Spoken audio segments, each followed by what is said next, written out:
Sejam novamente bem-vindos ao canal 500 Exercícios de Matemática para Gabaritar no Enem. Eu sou o professor Nelson Fujita. Hoje iremos ver a nossa videoaula de número 48. Serão mais 8 questões de probabilidades, de cálculo de probabilidades, que caíram nessas últimas provas do Enem. Para iniciarmos o nosso curso de hoje, vamos rememorar os conceitos de o que se quer e o que se tem. O que se quer é a pergunta que deve ser feita quando interpretamos o enunciado de um exercício de matemática para encontrarmos o que é pedido para se resolver o mesmo. E o que se tem é a pergunta que deve ser feita quando interpretamos o enunciado de um exercício de matemática para encontrarmos o que é dado para se resolver o mesmo. Vamos para a primeira de hoje. Caiu no ano de 2015. A questão 175 diz o seguinte: uma competição esportiva envolveu 20 equipes com 10 atletas cada. Uma denúncia à organização dizia que um dos atletas havia utilizado substância proibida. Os organizadores então decidiram fazer um exame antidoping. Foram propostos 3 modos diferentes para escolher os atletas que irão realizá-lo. Primeiro, sortear 3 atletas dentre todos os participantes. Segundo, sortear primeiro uma das equipes e desta sortear 3 atletas. Terceiro, sortear primeiro 3 equipes e, então, sortear um atleta de cada uma dessas 3 equipes. Considere que todos os atletas têm igual probabilidade de serem sorteados e que a probabilidade do módulo 1 e a probabilidade do módulo 2 e a do módulo 3 sejam as probabilidades do atleta que utilizou a substância proibida, seja um dos escolhidos para o exame, no caso do sorteio, ser feito tanto pelo módulo 1 como 2 ou 3. Comparando-se essas probabilidades, obtém-se. E aí nós temos 5 relações entre elas. Vamos ver qual é a correta. O que se quer? Qual a relação entre as probabilidades P1, P2 e P3? O que se tem? 3 modos diferentes de se realizar o exame antidoping em 20 equipes e com 10 atletas cada. Primeiro modo, sortear 3 atletas dentre todos os 200 atletas. Modo 2, sortear primeiro uma das equipes e desta sortear 3 atletas. Modo 3, sortear primeiro 3 equipes e então sortear um atleta de cada uma dessas equipes por vez. Vamos à resolução. O primeiro modo, que seria o de sortear 3 atletas dentre todos os 200, nós vamos considerar direto pela fórmula da probabilidade. A probabilidade de ocorrer um evento é o número de casos favoráveis dividido pelo número de casos totais. Quantas são as possibilidades favoráveis? São 3 que serão atletas sorteados. Quantos são os possíveis? 200. Então a probabilidade é de 3 sobre 200, o que vai dar 0,015 ou 1,5%. Vamos ao modo 2. Em 2 etapas sucessivas e independentes, vai sortear primeiro uma equipe, um atleta, uma equipe, e depois desta sortear 3 atletas. Então, no modo 2, vai sortear primeiro uma das equipes e desta sorteada, escolher 3 atletas. Vamos lá. Se são 2 etapas sucessivas e independentes, então a probabilidade de ocorrer esse evento é o produto das probabilidades das etapas intermediárias desse evento. Então, a probabilidade do modo 2 será P1 vezes P2, onde P1 é 1 sobre 20 e P2 seria 3 sobre 10. Por que P1 é 1 sobre 20? Porque vai primeiro sortear uma das equipes. Se existem 20 equipes, então a probabilidade de escolha de uma delas é 1 sobre 20. Uma favorável em 20 equipes. Escolhida essa, qual é a outra probabilidade? Vai escolher 3 atletas dentre os 10 atletas da equipe. Então a probabilidade 2 é 3 sobre 10. Portanto, a probabilidade do módulo 2 será P1 vezes P2, que é 1 sobre 20 vezes 3 sobre 10, o que vai dar 3 sobre 200, o que vai dar os mesmos 0,15 ou 1,5%. Vamos ao módulo 3. Esse aqui é um pouquinho mais complexo de analisarmos. Por quê? Porque no módulo 3 vai sortear primeiro 3 equipes. 3 equipes. E então sortear um atleta de cada uma dessas equipes por vez. Tá certo? O primeiro foi sortear 3 atletas dentro dos 200. O segundo, sortear uma equipe e dessa sortear 3 atletas. Agora vamos sortear 3 equipes e daí sortear um atleta de cada uma dessas equipes por vez. Vamos lá como é que poderíamos calcular essa probabilidade. Essa probabilidade é uma probabilidade chamada de eventos sucessivos ou simultâneas. Ou seja, quando eu tenho uma probabilidade de dois eventos, sendo eles sucessivos ou simultâneos, é representada por P de A intersecção B, que é a probabilidade de A excluído B vezes a probabilidade de B. Isso é, esse tipo de probabilidade é o produto da probabilidade do primeiro evento ocorrer, já ter ocorrido, vezes a do segundo ocorrer, tendo o primeiro já ocorrido. Ou seja, só se considera o segundo depois que o primeiro estiver acontecido, ok? Ao sortear 3 equipes para escolher uma, temos 3 possibilidades. Ao escolher o primeiro atleta da primeira equipe, essa probabilidade de sucesso será 1 para 200. O seguinte da segunda equipe terá probabilidade de 199 por 199. Por quê? Porque já se admite que o primeiro evento já ocorreu, ou seja, já foi sorteado. E o terceiro sorteado será de 198 por 198, pela mesma razão, visto que já se pressupõe que o atleta que estava com o problema do doping já tivesse sido sorteado, né? ou ter saído numa das outras equipes anteriores. Assim, a probabilidade do modo 3 seria 3 vezes 1 sobre 200, porque 1 sobre 200, que é a probabilidade que nós vimos aqui, a primeira delas, do modo 1. São 3 favoráveis sobre 200, o que vai dar 1 sobre 200. Depois, 199 por 199, 198 por 198, o que vai dar 3 sobre 200 vezes 1 vezes 1, que dá exatamente os mesmos 1,5%. Ou seja, nós concluímos que, independentemente da forma como se buscou achar o escolhido para o exame antidoping, detectar quem foi o atleta que cometeu o doping, tanto faz o modelo de se escolher primeiro a equipe e depois dentro da equipe sortear o possível atleta, ou distribuir em 3 equipes e escolher um de cada um, enfim, tanto faz fazer a avaliação, o importante é que essa relação se mantém igual e constante, logo as 3 probabilidades são iguais, P1, P2 e P3, e a resposta correta é a resposta E. Vamos para a próxima. No ano de 2018, a questão 175 diz o seguinte: um rapaz estuda em uma escola que fica longe de sua casa e por isso precisa utilizar o transporte público. Como é muito observador, todos os dias ele anota a hora exata, sem considerar os segundos, em que o ônibus passa pelo ponto de espera. Também notou que nunca consegue chegar ao ponto de ônibus antes das 6h15 da manhã. Analisando os dados coletados durante o mês de fevereiro, o qual teve 21 dias letivos, ele concluiu que 6 horas e 21 foi o que mais se repetiu, e que a mediana do conjunto de dados é 6 horas e 22. A probabilidade de que em algum dos dias letivos de fevereiro esse rapaz tenha apanhado o ônibus antes das 6 horas e 21 da manhã é, no máximo, são dadas 5 alternativas, vamos ver qual delas é a correta. O que se quer? Qual a máxima probabilidade de que em alguns dias de fevereiro o rapaz tenha apanhado o ônibus antes das 6 horas e 21 minutos? O que se tem? Rapaz, nos 21 dias letivos de fevereiro, nunca chegou antes das 6h15 no ponto de ônibus. Nesse período, observou que 6 horas e 21 foi o horário que mais se repetiu, e a mediana do conjunto de dados da pesquisa foi 6 horas e 22. Vamos à resolução. Se 6 horas e 21 minutos é o horário de maior frequência, então esse valor é a moda dessa série de dados.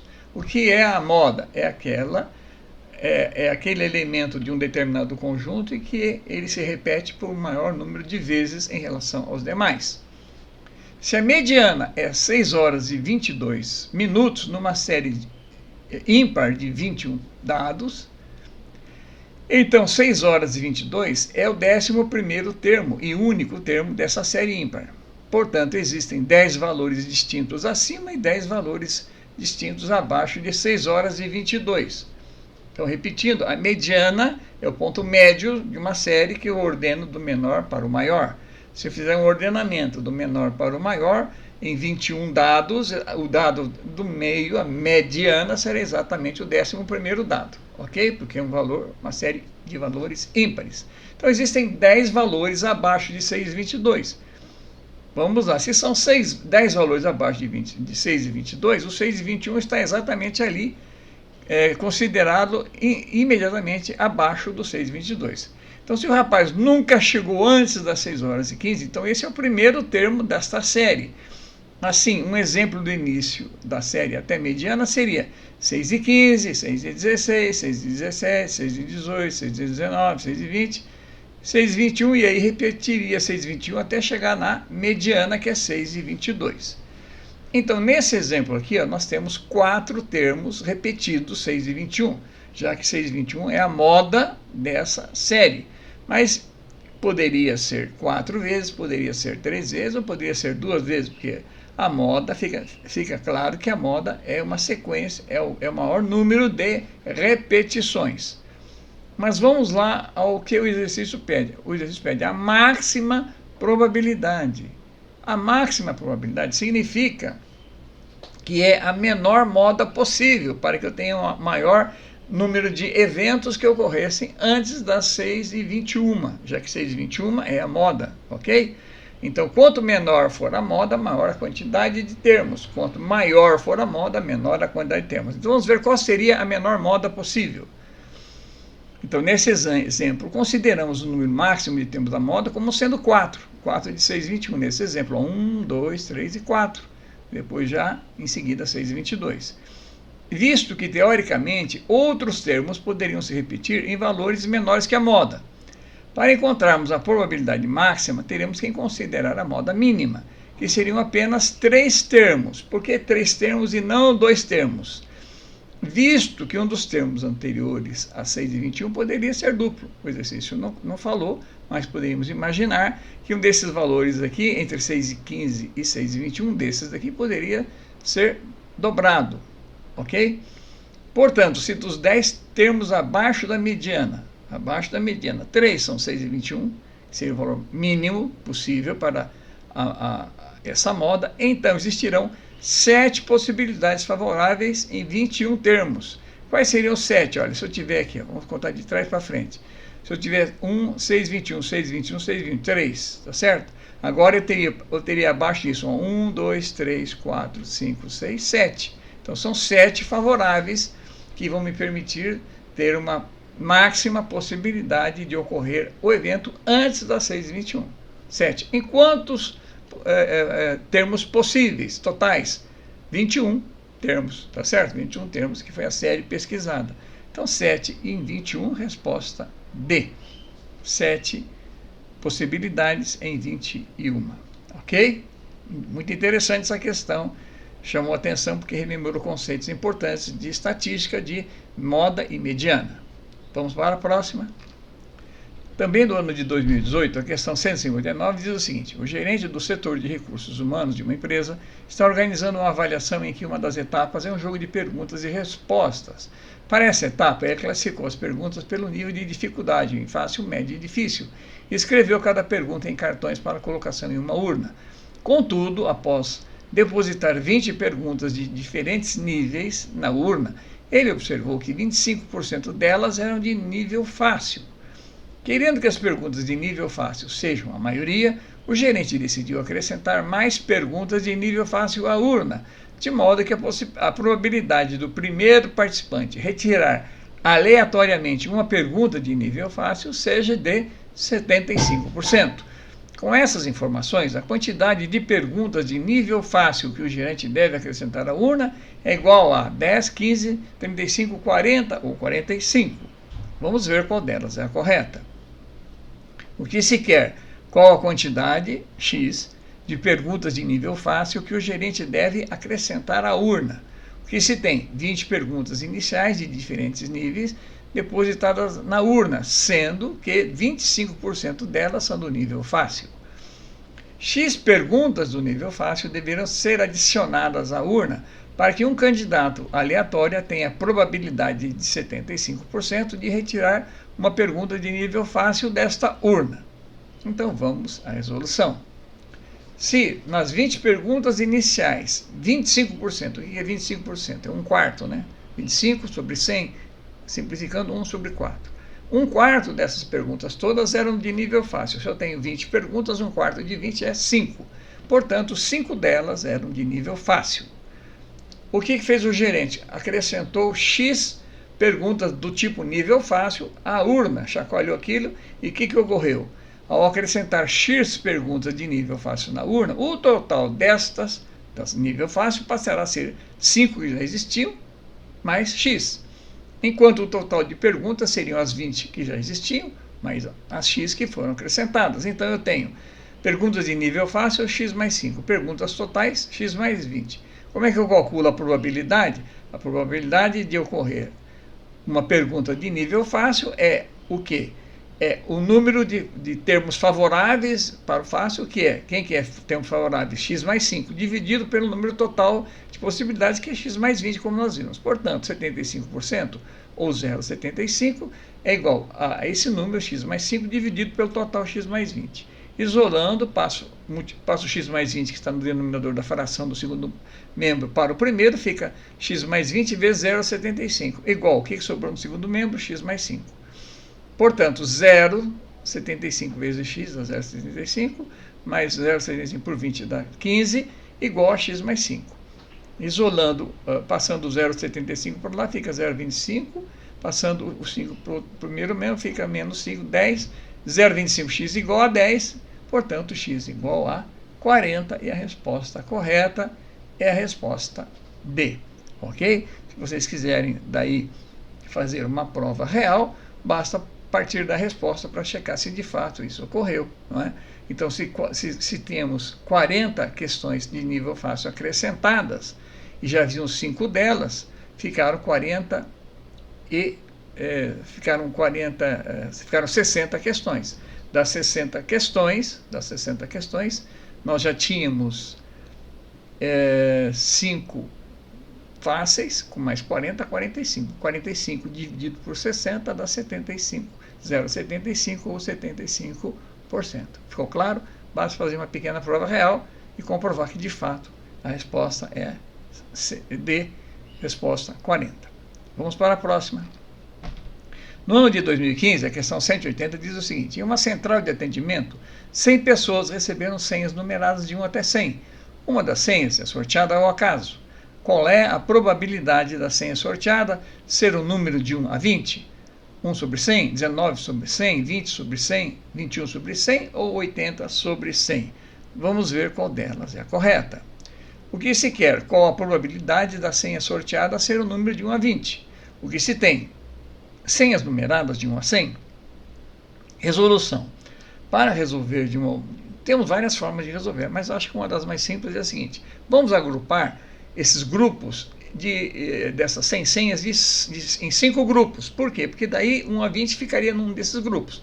Então eu posso pegar essas 100 senhas, dividir de 1 a 20, de 21 a 40, de 41 a 60, de 61 a 80, de 81 a 100.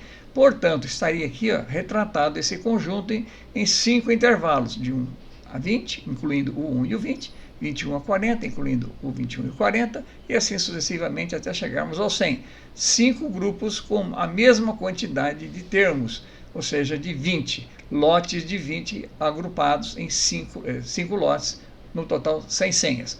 Qual, portanto, seria a probabilidade de achar uma senha sorteada do primeiro lote, que está entre 1 e 20? Seria o número de possibilidades favoráveis, que é 1 dividido por 5 lotes, que é 5, ou seja, 1/5 ou 2 décimos ou 20 centésimos, né? E a resposta correta, portanto, é a resposta C.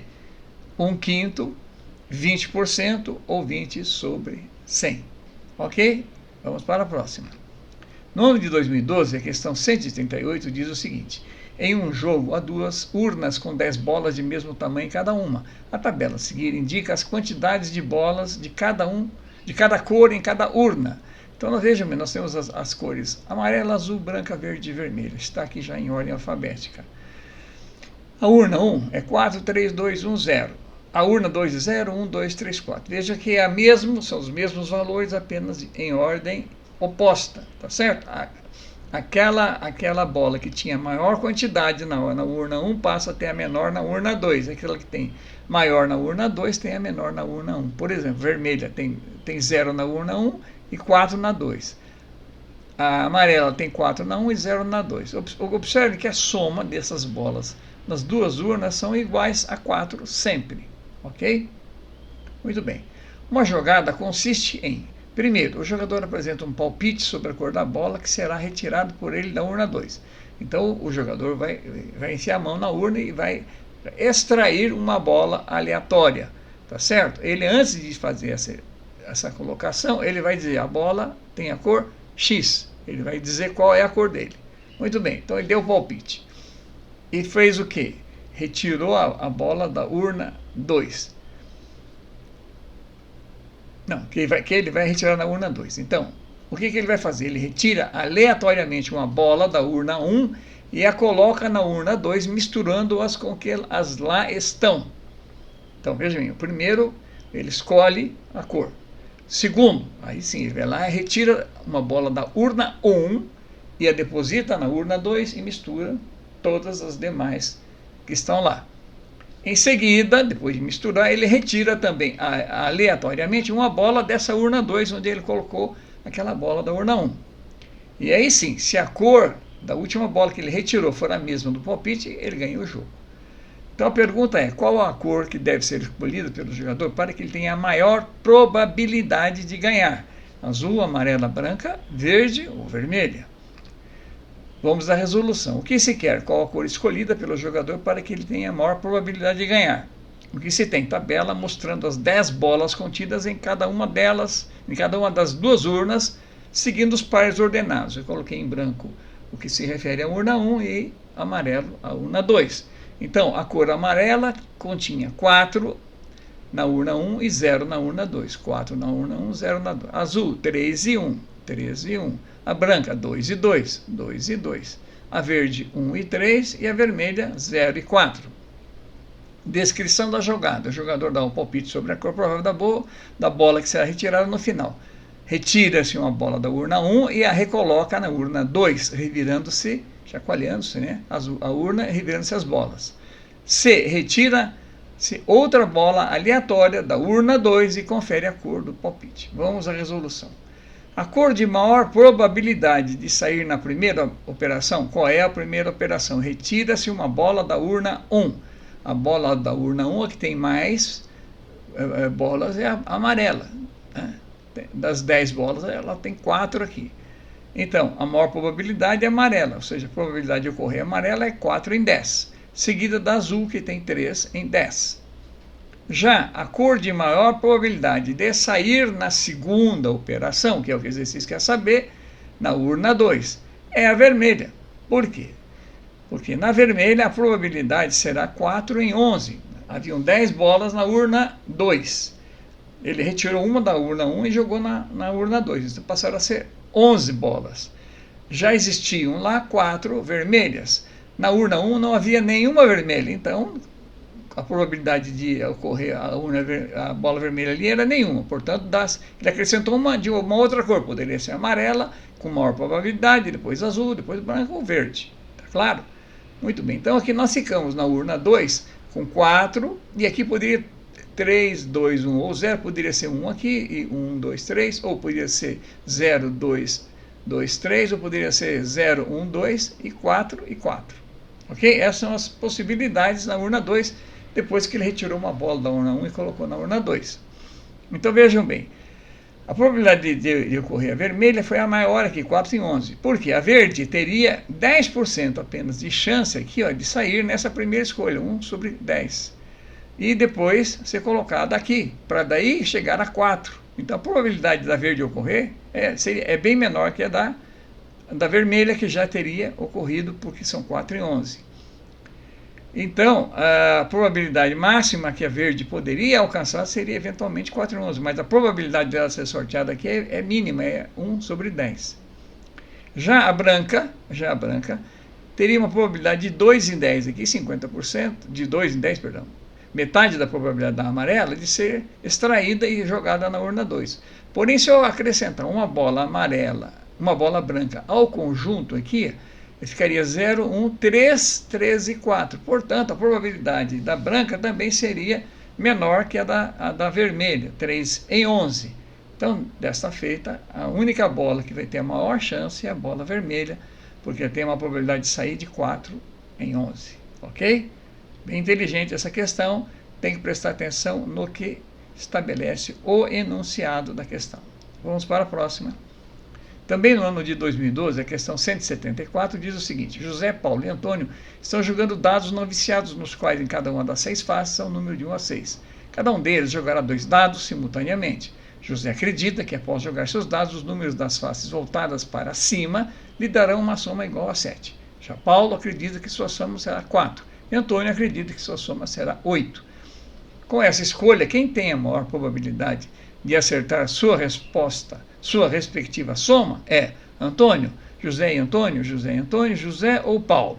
Vamos ver qual delas é a correta. O que se quer? Qual dos 3 jogadores de dados tem a maior probabilidade de acertar sua respectiva soma? O que se tem? Dados numerados de 1 a 6, não viciados, lançados em dupla. Vamos chamar de XY. X, o resultado do primeiro dado, e Y do segundo. José estima somar com a soma dos 2 lançamentos 7. Paulo aposta em 4 e Antônio aposta na soma dos 2 lançamentos em 8. Vamos à resolução. Possibilidades de José para alcançar a soma 7, ou seja, os pares de dados têm que ser de tal sorte que a soma dê 7. Então, por exemplo, 3 mais 4, 7. 2 mais 5, 7. Veja que eu estou decrescendo aqui, ó, o primeiro, estou aumentando o segundo. 3, 2, 1. E aqui 4, 5, 6. De tal modo que 3 mais 4, 7, 2 mais 5, 7, 1 mais 6, 7. E agora, retornando, 4 mais 3, 7, e 5 mais 2, 7, e 6 mais 1, 7 novamente. Então, são 6 possibilidades de eu rearranjar os resultados desses lançamentos de tal forma que a soma seja exatamente 7. Paulo apostou numa soma igual a 4.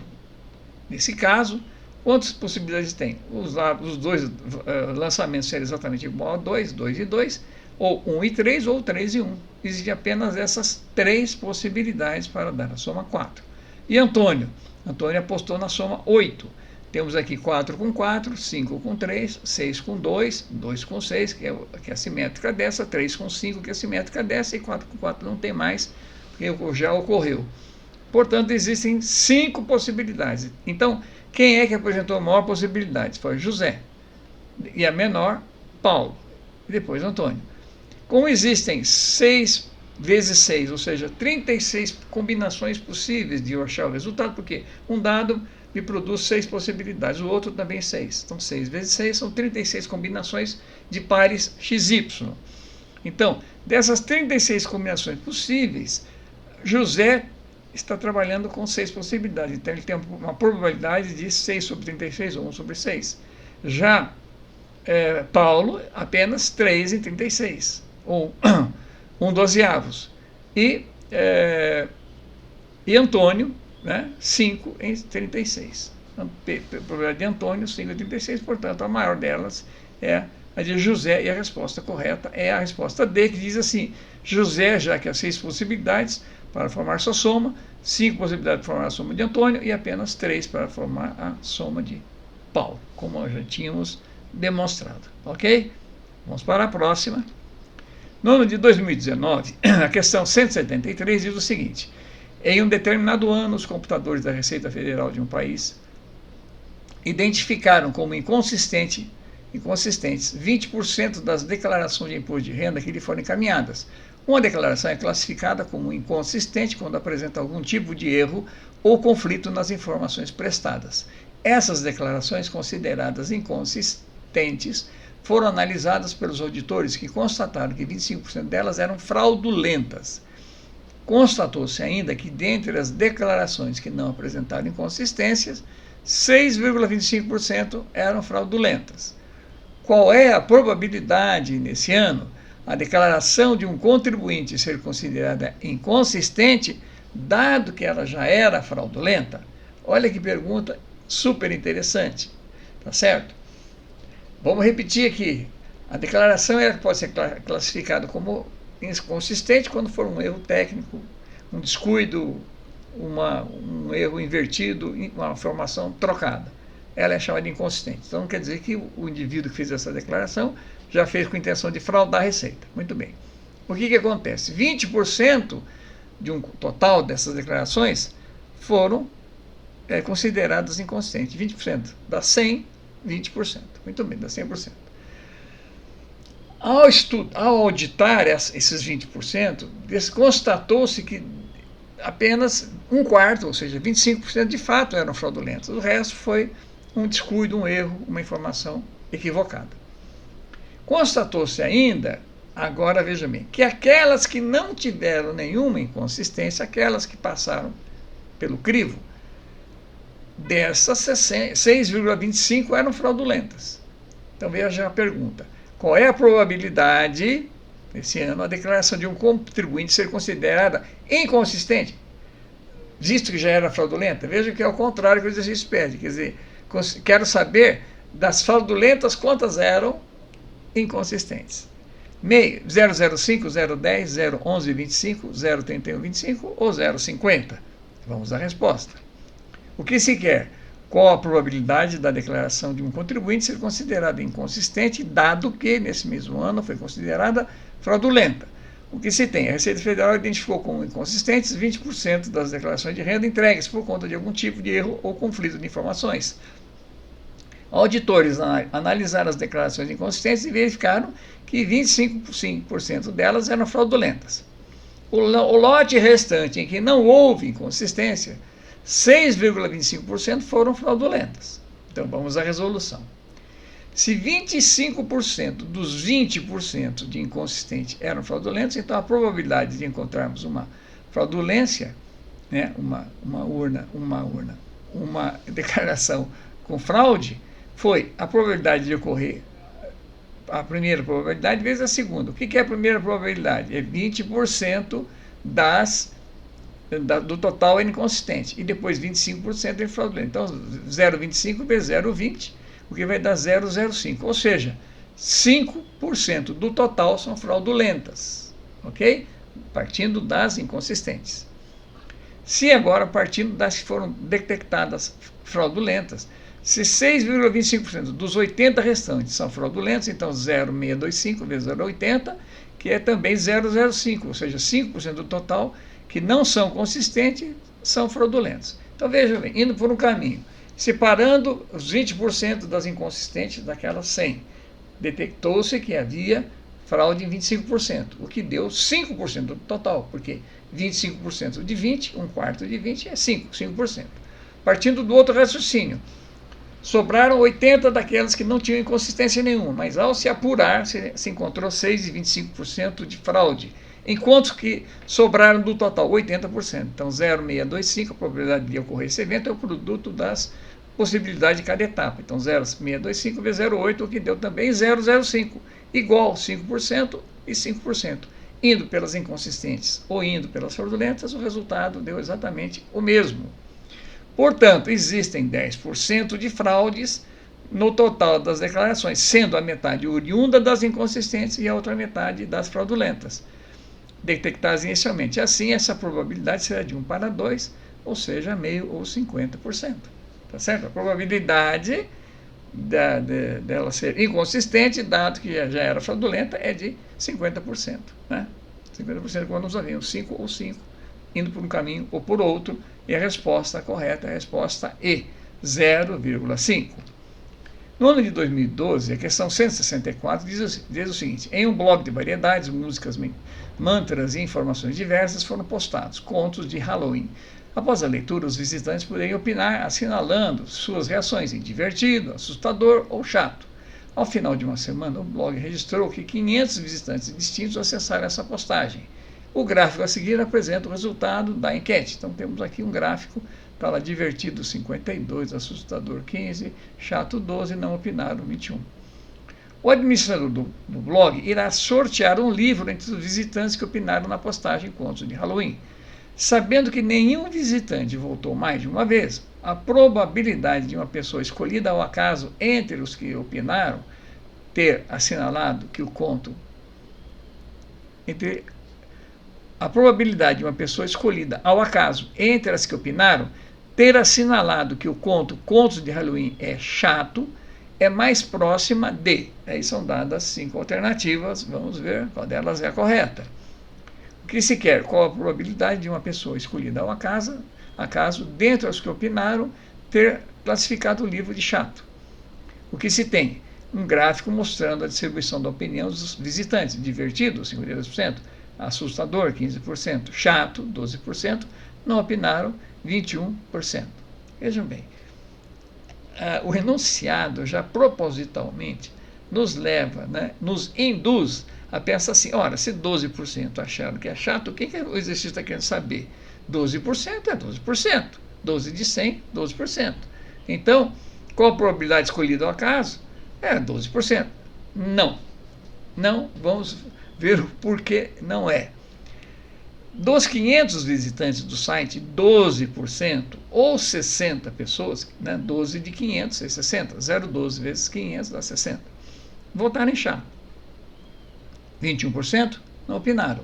E 67% ou 335, pega 0,67, multiplica por 500, dá 335 pessoas, votaram em divertido ou assustador. Divertido e assustador. Veja que a soma 67%. Assim, dentre as pessoas 395, quem são as 395? São as 335 que falaram que é divertido e assustador e as 12 que falaram que era chato, 60. Dentre as 395 que opinaram, 60 pessoas classificaram como chato. Opa, professor, o que o senhor está querendo fazer? Que confusão o senhor está querendo fazer? Vamos prestar atenção no enunciado aqui, bem pequenininho, diz assim, a probabilidade de uma pessoa escolhida ao acaso, aonde?